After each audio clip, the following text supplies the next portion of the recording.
Hello, it's Mike Korin with Classic Realty, and welcome to the Lake Barcroft show.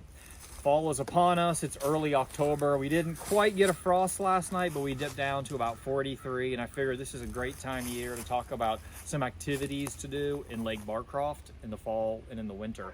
I mean, right now the leaves, they're barely starting to change. And I'll tell you, one of my favorite things to do, whether summer, whether fall, whether winter, I start every morning. First thing, I wake up, I lace up my boots, I grab a cup of coffee, I walk with my coffee.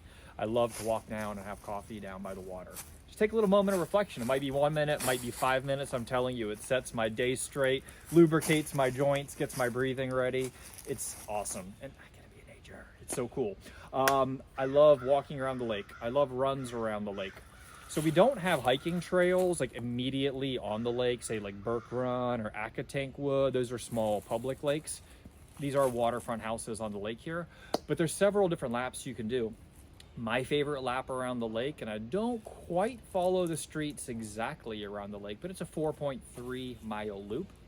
If I do take all of the streets that hug the lake, it's about 5.5 miles. So again, really good walking, really good running. I'm having some foot problems right now, so I woke up yesterday morning, had my cup of coffee, and I went for a 70-minute walk around the lake. It was amazing.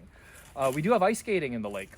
We have not had it in a few years. We had one day last year, and the best places to do ice skating are going to be behind me. It's the Footbridge or the Women's Garden Center, or Beach 5, which we've covered in other Lake Barcroft show episodes before. The reason why it tends to be the best is it's shallow in there. It gets colder.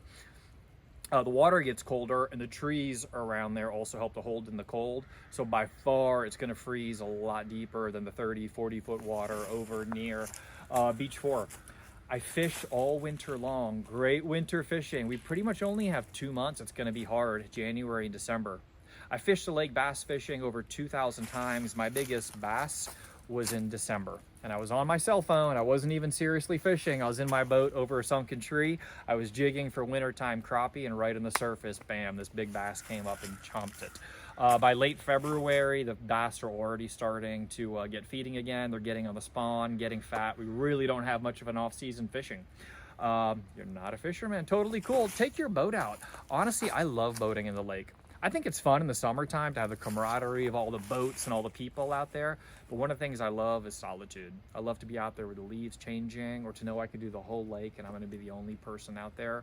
I'll come out there after there's a freeze. Maybe the water is not cold enough to ice skate, but we have a freeze. There'll be canals through the ice. That's so much fun to kind of ride through the ice canals. Backyard bonfires. We have a great sense of community around here. We have a Halloween parade coming up. Guys, the activities, they just don't stop. There's so much to do. One of the last things I want to cover is some of the migrations of the birds that we have. I'm a big nature lover, so we do have loons that come down here in the winter time. Year round, we have bald eagles. Last few years, we've actually had bald eagles nesting on the lake. What most people don't know is it's by late January, February, they might already be starting to lay their eggs. It's not long thereafter, the birds are starting to hatch, and it's about 3 months later, they're starting to try to fly, April, May. If you can capture any of that on camera in the wintertime, especially when the leaves aren't there, you can see their nests. I mean, these nests are massive. I could lay down inside of them. It's so cool. Get out and do it. So Lake Barcroft, we are definitely a 4-season neighborhood. Get out and get you some, have a lot of fun. Hope you found that helpful. Wherever you're seeing this, if you have another great tip, share it below. Sure, we'd love to learn from you. Thanks for watching. I'll see you in the next episode.